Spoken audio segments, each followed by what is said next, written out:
Welcome to Supreme Study Point. मैं दीपक कुमार आप सभी का हिंदी व्याकरण की क्लास में बहुत बहुत स्वागत करता हूं। आज हम लोग विशेषण चैप्टर पढ़ेंगे। विशेषण में का मास्टर वीडियो पढ़ेंगे। हम लोग अपने चैनल में मास्टर वीडियो उसको कहते हैं जिसमें उस चैप्टर की पूरी जानकारी मिलती है, यानी कि उसके प्रकार, उसके परिभाषा, उसके उदाहरण सहित पूरी जानकारी आपको मिलेंगे, उसे ही मास्टर वीडियो कहते हैं। तो इस वीडियो को लास्ट तक देखिएगा। वीडियो करीब 20 मिनट का आपको मिलेगा। तो उम्मीद करता हूँ यह वीडियो आपको काफ़ी पसंद आएगा। अगर वीडियो पसंद आता है तो वीडियो को लाइक कीजिएगा और हमारे चैनल पर पहली बार आए हैं तो चैनल को सब्सक्राइब कीजिएगा। बार बार यही बोल रहे हैं, वीडियो पूरा देखिएगा तो आज के बाद आपको विशेषण और विशेषण के कोई भी प्रकार से कोई भी क्वेश्चन या फिर किसी भी तरह का परिभाषा में दिक्कत नहीं होगा। चलिए वीडियो स्टार्ट करते हैं। सबसे पहले हम लोग विशेषण यानी कि विशेषण की परिभाषा को जानते हैं। विशेषण का शाब्दिक अर्थ होता है विशेषता उत्पन्न करने वाला या विशेषक। जो शब्द संज्ञा और सर्वनाम की विशेषता बताता है उसे विशेषण कहते हैं, तथा जो शब्द गुण, दोष, भाव, संख्या, परिणाम आदि से संबंधित विशेषता का बोध कराते हैं उसे विशेषण कहते हैं। और विशेषण को सार्थक शब्दों के 8 भेदों में से एक माना जाता है। यह एक विकारी शब्द होता है। जो शब्द विशेषता बताते हैं उन्हें विशेषण कहते हैं। इस तरह से अभी 3 परिभाषा आपको विशेषण का दे दिया गया है। आपको जो परिभाषा अच्छा और सटीक लगे और याद करने के लिए आपके लिए बहुत अच्छा हो वो आप कॉपी में नोट कर सकते हैं। ठीक। और भी एक परिभाषा हम बताते हैं कि जो शब्द विशेषता बताते हैं उन्हें विशेषण कहते हैं। जब विशेषण रहित संज्ञा में जिस वस्तु का बोध होता है विशेषण लगने के बाद उसका अर्थ सीमित हो जाता है। जैसे बड़ा, काला, लंबा, दयालु, भारी, सुंदर, काया, टेढ़ा मेढ़ा, 1 2, वीर, पुरुष, गोरा, अच्छा, बुरा, मीठा, खट्टा इत्यादि, ये सभी विशेषण हैं। दूसरे शब्दों में अगर कहें तो विशेषण वे शब्द होते हैं जो संज्ञा या सर्वनाम की विशेषता बताते हैं। ये शब्द वाक्य में संज्ञा के साथ लगकर संज्ञा की विशेषता बताते हैं और विशेषण विकारी शब्द होते हैं एवं इन्हें सार्थक शब्दों के 8 भेदों में से एक माना जाता है। विस्तार से समझते हैं कि विशेषण लगने के बाद संज्ञा का अर्थ सीमित हो जाता है। इसका अर्थ यह है कि विशेषण रहित संज्ञा जिससे वस्तु का बोध होता है विशेषण लगने पर उसका अर्थ सीमित हो जाता है। जैसे घोड़ा संज्ञा से घोड़ा जाति के सभी प्राणियों का बोध होता है ना। एक बार अगर हम घोड़ा बोलते हैं तो वो घोड़ा जाति का जो भी है ना, वो भारतीय है या फिर दूसरे देश का है या काला है, गोरा है, छोटा है, बड़ा है, पूरी घोड़ा जाति का बोध हो जाता है। पर काला घोड़ा कहने से केवल काले घोड़े का ही बोध होता है, यानी कि वह शब्द का जो अर्थ था उसमें कुछ विशेषण लगाने के बाद वह उसका जो अर्थ है वह कुछ जगह तक सीमित हो चुका है। सभी तरह के घोड़ों का नहीं हो रहा है। यहाँ काला विशेषण से घोड़ा संज्ञा की व्याप्ति मर्यादित यानी कि सीमित हो गई है। अब कुछ विशेषण के अगले उदाहरण से समझते हैं। राधा बहुत सुंदर लड़की है। जैसा कि आप ऊपर के उदाहरण में देख सकते हैं कि राधा एक लड़की का नाम है और राधा नाम एक संज्ञा है। सुंदर शब्द एक विशेषण है जो संज्ञा शब्द की विशेषता बताता है कि राधा जो है वह सुंदर लड़की है। वीडियो के लास्ट तक बने रहिएगा तो आपके लिए यह वीडियो बहुत ही अच्छा साबित होगा। इस तरह से विशेषण के अब भेद देखते हैं। विशेषण के भेद में आपको बताते हैं कि विशेषण के मुख्यतः 8 भेद होते हैं। इस सभी का अलग अलग पार्ट बाय पार्ट वीडियो बना हुआ है, आप प्लेलिस्ट से जाकर देख सकते हैं। और भी दूसरे चैप्टर का सभी का एक एक टाइप्स का अलग अलग वीडियो मिलता है, फिर सभी मिलाकर एक मास्टर वीडियो मिलता है। अगर आपको संपूर्ण चैप्टर की मतलब उस चैप्टर की संपूर्ण जानकारी देखना है तो प्लेलिस्ट से जाइए और वहाँ से प्रत्येक चैप्टर बाय चैप्टर क्लास देख सकते हैं। आप हमारे चैनल पर पहली बार आए हैं तो चैनल को सब्सक्राइब कर लीजिए। साथ में आपको बता दें कि 10th की तैयारी कर रहे हैं या 12th की तैयारी कर रहे हैं या फिर किसी भी कॉम्पिटिटिव एग्जाम की तैयारी कर रहे हैं जिसमें कि आपको हिंदी पूछा जाता है तो यह चैनल आपके लिए बहुत ही अच्छा साबित होगा, इसलिए इसको सब्सक्राइब कर लीजिए। ठीक ना। जब आप थ्योरी पढ़े रहिएगा उसकी परिभाषा उदाहरण अच्छी तरह से जाने रहिएगा तो आपको कॉम्पिटिटिव एग्जाम में किसी भी हिंदी का प्रश्न नहीं छूटेगा। हम इसी तरह बताते हैं, मेरा मेन मकसद होता है कंपटीशन लेवल का ही क्वेश्चन बन जाए, हल हो जाए, इसलिए। तो चलिए, गुणवाचक विशेषण पहला, दूसरा संख्यावाचक विशेषण, तीसरा परिमाणवाचक विशेषण, चौथा सार्वनामिक विशेषण, पांचवा व्यक्तिवाचक विशेषण, छठा प्रश्नवाचक विशेषण, सातवां तुलनाबोधक विशेषण, आठवां संबंधवाचक विशेषण। इन सभी के बारे में एक एक करके जानकारी प्राप्त करते हैं। तो वीडियो को लास्ट तक बने रहिएगा। चलिए, गुणवाचक विशेषण की परिभाषा जानते हैं। कि गुणवाचक विशेषण किसे कहते हैं।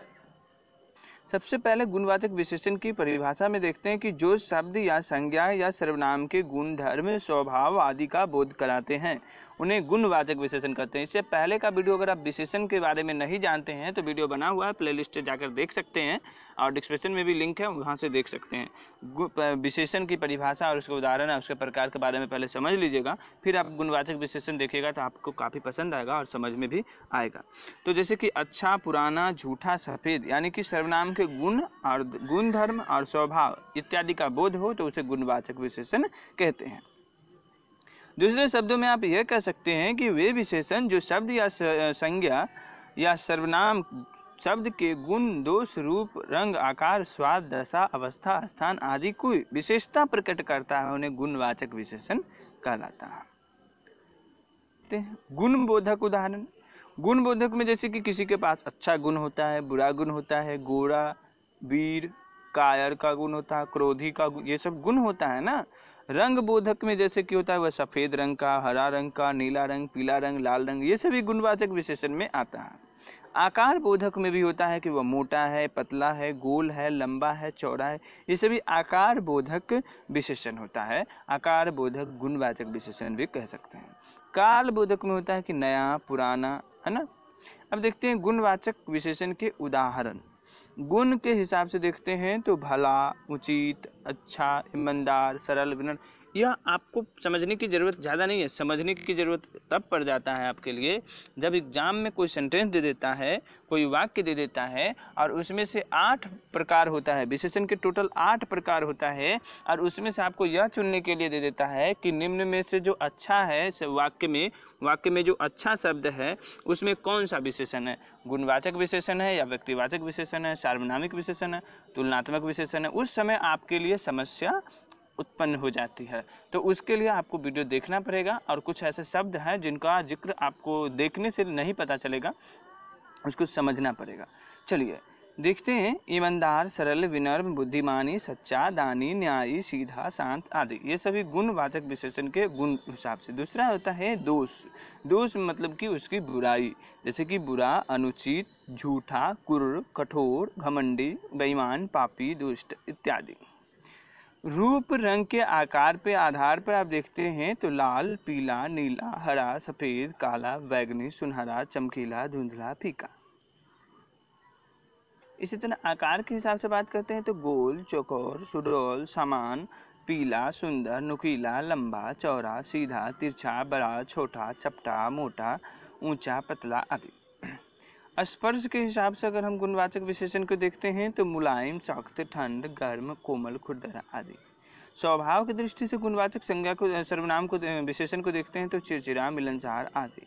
गंध से देख सकते हैं आप इस तरह से कुछ है, सुगंधित, रूपपूर्ण, व्यवसाय से, व्यापारी, औद्योगिक, अशैक्षणिक, प्राविधिक, इस तरह से आपको बहुत सारे शब्द आएंगे वाक्य में, वहाँ से आप देखकर बता सकते हैं। ठीक। संख्यावाचक विशेषण। सबसे पहले संख्यावाचक विशेषण की परिभाषा जानते हैं कि वे विशेषण शब्द जो संज्ञा अथवा सर्वनाम की संख्या का बोध कराता है उसे संख्यावाचक विशेषण कहते हैं या वह संख्यावाचक विशेषण कहलाता है। दूसरे शब्दों में अगर संख्यावाचक विशेषण की परिभाषा जाने तो वह विशेषण जो अपने विशेष्यों की निश्चित या अनिश्चित संख्याओं का बोध कराए संख्यावाचक विशेषक कहलाता है। जैसे 5 घोड़े दौड़ते हैं। यहाँ हम ये जानते हैं सेंटेंस में कि घोड़े दौड़ते हैं, लेकिन कितने घोड़े दौड़ते हैं तो 5 घोड़े दौड़ते हैं। यह निश्चित रूप से दिखा रहा है, इस सेंटेंस में बता रहा है वाक्य में कि 5 घोड़े जो है वो दौड़ते हैं।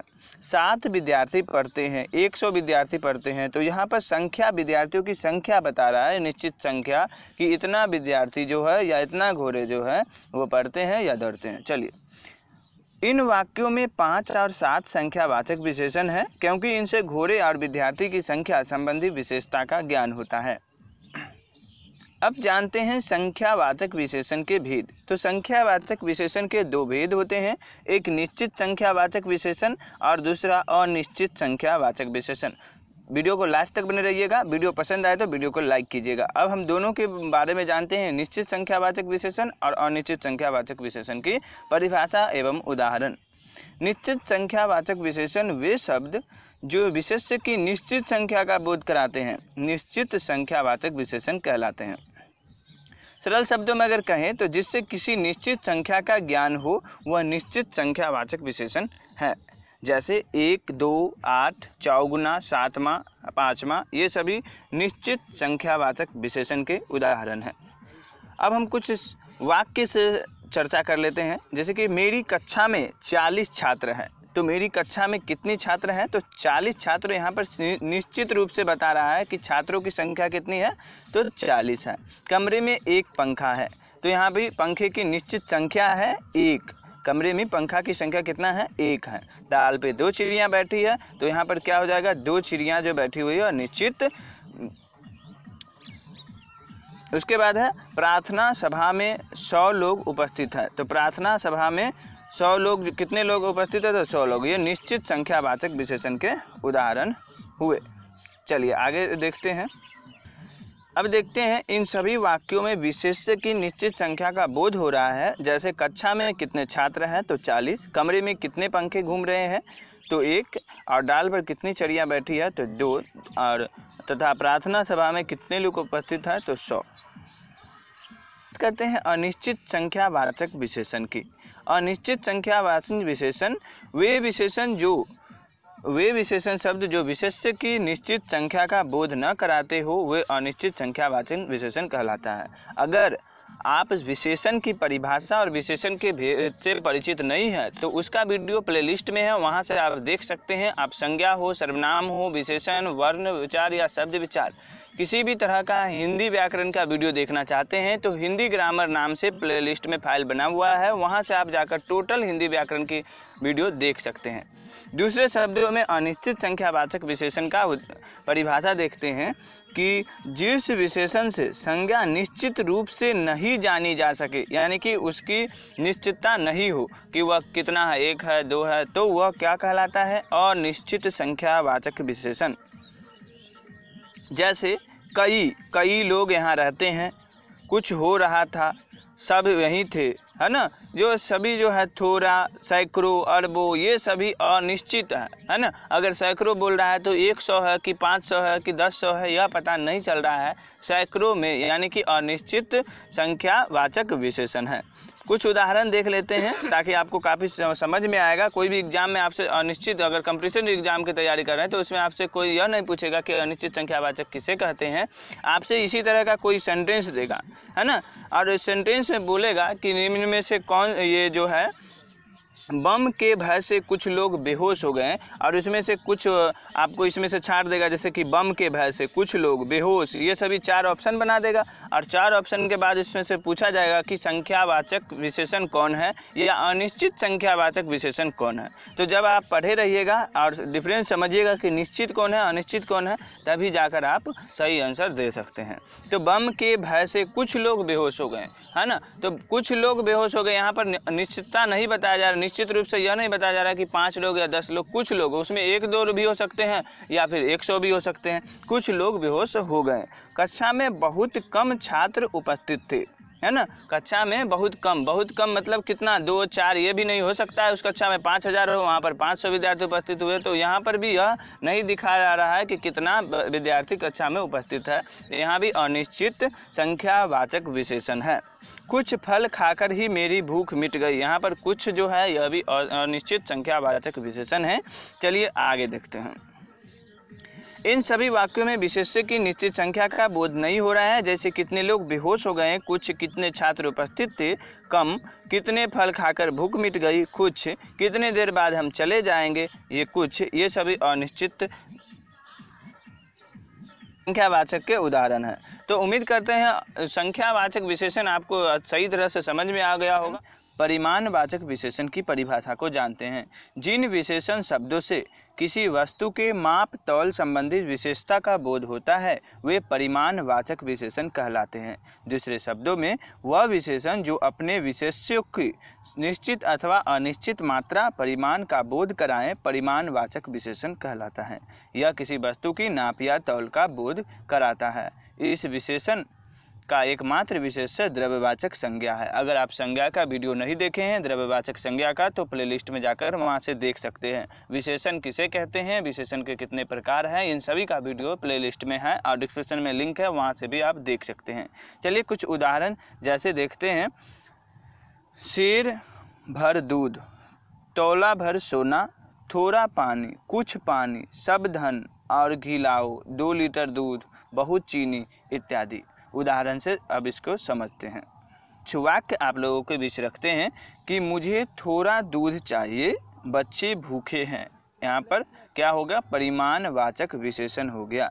बारात को खिलाने के लिए 4 कुंटल चावल चाहिए, तो यहाँ पर वेट के वजन बता रहा है, 4 कुंटल चावल चाहिए, तो यह भी हो गया परिमाणवाचक विशेषण। आपको पहले ही बता दें कि द्रव्यवाचक संज्ञा से बने शब्दों को ही वाक्य में जब प्रयोग किया जाता है तो वह परिमाणवाचक विशेषण हो जाता है। उपर्युक्त उदाहरणों में थोड़ा अनिश्चित एवं 4 कुंटल निश्चित मात्रा का बोध होता है। एक तो वाक्य में दिए हैं कि थोड़ा दूध चाहिए, तो थोड़ा जो यहाँ पर है अनिश्चित वाचक सर्वनाम, इसका भी वीडियो बना हुआ है।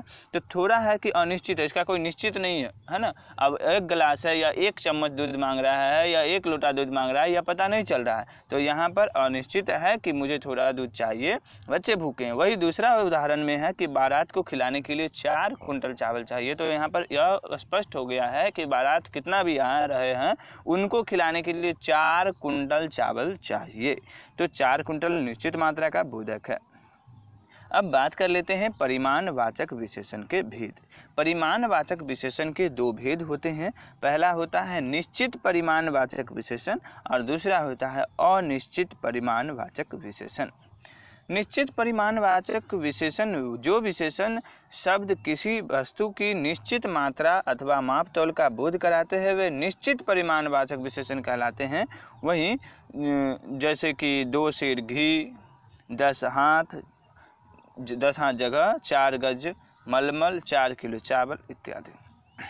अनिश्चित परिमाणवाचक विशेषण जो विशेषण शब्द किसी वस्तु की निश्चित मात्रा अथवा मापतौल का बोध नहीं कराते हैं वे अनिश्चित परिमाणवाचक विशेषण कहलाते हैं। जैसे सब धन, कुछ दूध, बहुत पानी। प्रश्नवाचक विशेषण, सबसे पहले प्रश्नवाचक विशेषण की परिभाषा को जानते हैं। ऐसे शब्द जो संज्ञा या सर्वनाम में किसी वस्तु का व्यक्ति के जाने के लिए प्रयोग होता है वो प्रश्नवाचक विशेषण कहलाते हैं। ऐसे शब्द जो संज्ञा या सर्वनाम में किसी वस्तु या व्यक्ति के जानने के लिए प्रयोग होता है वो प्रश्नवाचक विशेषण कहलाते हैं। इन विशेषण शब्दों का प्रयोग करके हमें संज्ञा या सर्वनाम के बारे में ज़्यादा जानकारी मिल जाती है। जैसे यह व्यक्ति कौन है, यह चीज़ क्या है इत्यादि। प्रश्नवाचक विशेषण के कुछ उदाहरण जानते हैं जिससे आपको समझने में काफ़ी सहयोग होगा कि तुम कौन सी वस्तु के बारे में बात कर रहे हो। तो ऊपर उदाहरण में जैसा कि आप देख सकते हैं कि कौन शब्द का इस्तेमाल किया गया है। इस शब्द का प्रयोग करके संज्ञा के बारे में अधिक जानकारी लेने का प्रयास किया जा रहा है। हम जानते हैं कि जब किसी शब्द का प्रयोग करके संज्ञा के बारे में अधिक जानकारी लेने की कोशिश की जाती है तब वहाँ प्रश्नवाचक विशेषण होता है। दूसरा उदाहरण देखते हैं कि यह जहाज क्या होता है। जैसा कि आप ऊपर दिए गए उदाहरण में देख सकते हैं कि क्या शब्द का इस्तेमाल किया जा रहा है। इस शब्द का प्रयोग करके किसी वस्तु के बारे में जानने की कोशिश की जा रही है। हम जानते हैं कि जब किसी शब्द का प्रयोग करके संज्ञा के बारे में अधिक जानकारी लेने की कोशिश की जाती है तब वहाँ प्रश्नवाचक विशेषण होता है। और उदाहरण से समझते हैं कि मेरे जाने के बाद कौन यहाँ आया था। ऊपर दिए गए उदाहरण में जैसा कि आप देख सकते हैं कि कौन शब्द का इस्तेमाल किया जा रहा है और इस शब्द का प्रयोग करके पीछे से आने वाले व्यक्तियों के बारे में यानी कि व्यक्तिवाचक संज्ञा की जानकारी लेने की कोशिश की जा रही है। व्यक्तिवाचक विशेषण, सबसे पहले व्यक्तिवाचक विशेषण की परिभाषा को जानते हैं। जिन विशेषण शब्दों की रचना व्यक्तिवाचक संज्ञा से होती है उन्हें व्यक्तिवाचक विशेषण कहते हैं। अब यहाँ पर 2 शब्द आ रहा है, एक व्यक्तिवाचक संज्ञा और एक संज्ञा। अगर आप संज्ञा का वीडियो नहीं देखे हैं या फिर संज्ञा के प्रकार व्यक्तिवाचक संज्ञा की वीडियो नहीं देखे हैं तो प्लेलिस्ट से जाकर उस वीडियो को देख सकते हैं ताकि यह वीडियो आपको काफ़ी पसंद आए और अच्छे से समझ आए। अगर आप हमारे चैनल पर पहली बार आए हैं तो चैनल को सब्सक्राइब कर लीजिए। वीडियो पसंद आएगा तो वीडियो को लाइक कर दीजिएगा। हमारे से एक रिक्वेस्ट है आपसे कि यह वीडियो को पूरा देखिएगा, फिर आप हमको बताइएगा कि व्यक्तिवाचक संज्ञा विशेषण आपको समझ में आया या नहीं आया, कमेंट करके जरूर बताइएगा। चलिए दूसरे शब्दों में हम व्यक्तिवाचक विशेषण की परिभाषा जान लेते हैं। ऐसे शब्द जो असल में संज्ञा के भेद यानी कि व्यक्तिवाचक संज्ञा से बने होते हैं एवं विशेषण शब्दों की रचना करते हैं, वे व्यक्तिवाचक विशेषण कहलाते हैं। जैसे इलाहाबाद से इलाहाबादी, जयपुर से जयपुरी, बनारस से बनारसी और लखनऊ से लखनवी आदि। उदाहरण रूप में इलाहाबादी अमरूद मीठे होते हैं। व्यक्तिवाचक विशेषण के अन्य उदाहरण जानते हैं। मुझे भारतीय खाना बहुत पसंद है। ऊपर दिए गए उदाहरण में आप देख सकते हैं कि भारतीय शब्द असल में तो व्यक्तिवाचक संज्ञा से बना भारत शब्द, लेकिन अब भारतीय शब्द विशेषण की रचना कर रहा है। इस वाक्य में यह शब्द खाने की विशेषता बता रहा है, अतः यह उदाहरण व्यक्तिवाचक विशेषण के अंतर्गत आएंगे। दूसरा उदाहरण से भी देखते हैं। दूसरा उदाहरण है कि सभी साड़ियों में से मुझे बनारसी साड़ी सबसे ज़्यादा पसंद है। तो जैसा कि आप ऊपर दिए गए उदाहरण में देख सकते हैं कि बनारसी शब्द का प्रयोग किया गया है और यह शब्द बनारस शब्द से बना है जो एक व्यक्तिवाचक संज्ञा है, लेकिन अब यह बनारसी बनने के बाद यह विशेषण की तरह प्रयोग हो रहा है, अतः यह उदाहरण व्यक्तिवाचक विशेषण के अंतर्गत आएगा। अब एक और उदाहरण से स्पष्ट करते हैं कि हमारी दुकान पर जयपुरी मिठाइयाँ मिलती है। ऊपर दिए गए उदाहरणों में जैसा कि आप देख सकते हैं कि जयपुरी शब्द का इस्तेमाल किया गया है और यह शब्द जयपुर शब्द से बना है जो कि एक व्यक्तिवाचक संज्ञा है, अतः यह क्या होगा, जयपुरी व्यक्तिवाचक विशेषण होगा। संबंधवाचक विशेषण की परिभाषा देखते हैं। जब विशेषण शब्दों का प्रयोग करके किसी एक वस्तु या व्यक्ति का संबंध दूसरी व्यक्ति या वस्तु के साथ बताया जाए तो वह संबंधवाचक विशेषण कहलाता है। इस तरह के विशेषण क्रिया विशेषण आदि से बनते हैं। जैसे अंदरूनी, यह शब्द अंदर शब्द से बना है जो कि एक क्रिया विशेषण है। भीतरी, यह शब्द भीतर शब्द से बना है जो कि एक क्रिया विशेषण है। संबंधवाचक विशेषण के कुछ उदाहरण समझते हैं। जैसे कि पेट हमारे शरीर का अंदरूनी हिस्सा है। ऊपर दिए गए उदाहरण में जैसा कि आप देख सकते हैं कि अंदरूनी शब्द का इस्तेमाल किया गया है। यह शब्द बाहर शरीर का, अंदरूनी शरीर का संबंध बता रहा है। यह एक क्रियाशील विशेषण क्रिया विशेषण शब्द से बना हुआ है, अतः यह संबंधवाचक विशेषण के अंतर्गत आए। सबसे पहले सार्वनामिक या संकेतवाचक विशेषण की परिभाषा को जानते हैं। जिसे सार्वनामिक विशेषण कहते हैं उन्हीं को संकेतवाचक विशेषण भी कहा जाता है। जो शब्द संज्ञा या सर्वनाम की ओर संकेत करते हैं वो शब्द सर्वनाम होते हुए भी किसी संज्ञा से पहले आकर उसकी विशेषता को प्रकट करे, उन्हें संकेतवाचक या सार्वनामिक विशेषण कहते हैं। दूसरे शब्दों में जान लेते हैं कि मैं, तू या वह के सिवा अन्य सर्वनाम जब किसी संज्ञा के पहले आते हैं तब वे संकेतवाचक या सार्वनामिक विशेषण कहलाते हैं। सरल शब्दों में जानते हैं कि वे सर्वनाम जो संज्ञा से पूर्व प्रयुक्त होकर उसकी ओर संकेत करते हुए विशेषण के रूप में प्रयुक्त होते हैं संकेतवाचक विशेषण कहलाते हैं। आपको पहले भी बता चुका हूँ, अगर आपको विशेषण के बारे में पता नहीं है कि विशेषण होता क्या है, विशेषण के कितने भेद हैं, तो पूरी जानकारी एक स्पेशल वीडियो विशेषण के भेद एवं विशेषण की परिभाषा बना हुआ है, प्लेलिस्ट से जाकर देख सकते हैं और उसका लिंक डिस्क्रिप्शन में भी है, वहाँ से भी आप देख सकते हैं। उदाहरण देखिए, जैसे वह गाय दूध देती है, यह पुस्तक मेरी है। उक्त वाक्यों में वह सर्वनाम गाय संज्ञा से पहले आकर उसकी ओर संकेत कर रहा है। इसी प्रकार दूसरे वाक्य में यह सर्वनाम पुस्तक से पूर्व आकर उसकी ओर संकेत कर रहा है। ये दोनों सर्वनाम विशेषण की तरह प्रयुक्त हुए हैं, अतः इन्हें संकेतवाचक या सार्वनामिक विशेषण कहते हैं। ये लड़के, कोई स्त्री, कौन सा फूल, वे कुर्सियाँ आदि में ये कोई, कौन सा, वे सर्वनामिक विशेषण है। अब जानते हैं सार्वनामिक विशेषण के भेद। तो व्युत्पत्ति के आधार पर अनुसार सार्वनामिक विशेषण के भी दो भेद हैं। पहला होता है मौलिक सार्वनामिक विशेषण और दूसरा होता है यौगिक सार्वनामिक विशेषण। सबसे पहले जानते हैं मौलिक सार्वनामिक विशेषण। जो बिना रूपांतर के संज्ञा के पहले आता है उन्हें मौलिक सार्वनामिक विशेषण कहते हैं। जैसे यह घर, यानी कि घर से पहले क्या आया, यह, वह लड़का, कोई नौकर इत्यादि। ये सभी मौलिक सार्वनामिक विशेषण होंगे जो बिना रूपांतर के संज्ञा के पहले आता है। वहीं जो मूल सर्वनाम के में प्रत्यय लगाने से बनते हैं यौगिक सार्वनामिक विशेषण कहलाते हैं। ऐसा आदमी, कैसा घर, जैसा देश इत्यादि। तुलनाबोधक विशेषण। तुलनाबोधक विशेषण की परिभाषा जानते हैं। जैसा कि हम सभी जानते हैं, विशेषण शब्द संज्ञा या सर्वनाम की विशेषता बताते हैं, लेकिन कई बार दो वस्तुओं के गुण, दोष आदि की तुलना की जाती है। जिन शब्दों से दो वस्तुओं की परस्पर तुलना की जाती है वे शब्द तुलनाबोधक विशेषण कहलाते हैं। जैसे राम सुरेश से ज़्यादा सुंदर है। यहाँ दो व्यक्तियों की विशेषताओं की तुलना की जा रही है कि राम जो है वह सुरेश से ज़्यादा सुंदर है। तुलनाबोधक विशेषण की अवस्थाएं। तुलनाबोधक विशेषण की 3 अवस्थाएं होती है। एक होती है मूलावस्था, दूसरा उत्तरावस्था और तीसरा होता है उत्तमा अवस्था। सबसे पहले मूलावस्था को जानते हैं कि जब किसी एक ही व्यक्ति या वस्तु की विशेषता जैसे गुण, दोष, शर्म, स्वभाव बताने के लिए विशेषण का प्रयोग किया जाता है तब उसे मूलावस्था कहते हैं। यहाँ किन्हीं दो वस्तु या व्यक्ति आदि की तुलना नहीं की जाती है, जैसे अच्छा, बुरा, वीर, बहादुर, निडर, डरपोक आदि। कुछ उदाहरण से समझते हैं कि मैं बड़ा होकर वीर सिपाही बनना चाहता हूँ। जिंदगी में एक शेर की भांति निडर होना चाहिए। ऊपर दिए गए उदाहरण में आप देख सकते हैं कि विशेषण शब्दों का प्रयोग किया जा रहा है, लेकिन विशेषण शब्दों का प्रयोग करके दो वस्तु, व्यक्ति आदि की तुलना नहीं की जा रही है। अतः तुलनाबोधक विशेषण की मूलावस्थाएं कहलाएगी। दूसरा होता है उत्तरा अवस्था।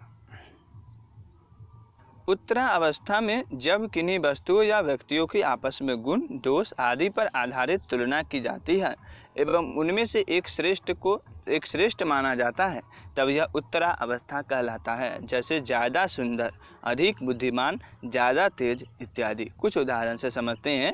मैं तुमसे ज़्यादा दयालु हूँ, रीना मीना से अधिक बुद्धिमान है। जैसा कि आपने ऊपर दिए गए उदाहरण में देखा, ज़्यादा दयालु आदि शब्दों का प्रयोग करके दो वस्तुओं के गुण, दोष आदि की तुलना की जा रही है एवं एक को श्रेष्ठ माना जाता है, अतः यह उत्तरा अवस्था कहलाएगी।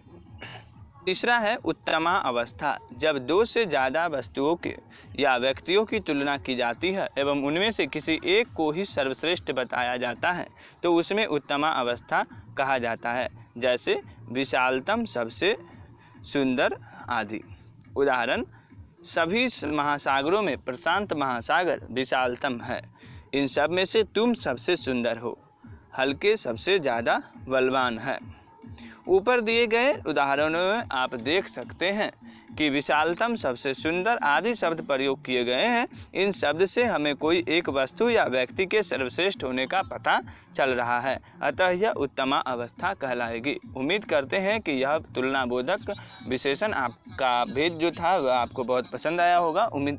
तो वीडियो पसंद आया हो तो वीडियो को लाइक कीजिए, अपने दोस्तों को शेयर कीजिए और हमारे चैनल पर पहली बार आए तो चैनल को सब्सक्राइब कीजिए। हिंदी व्याकरण की संपूर्ण वीडियो देखने के लिए हमारे प्लेलिस्ट जाकर देख सकते हैं। Thank you. मिलते हैं एक नए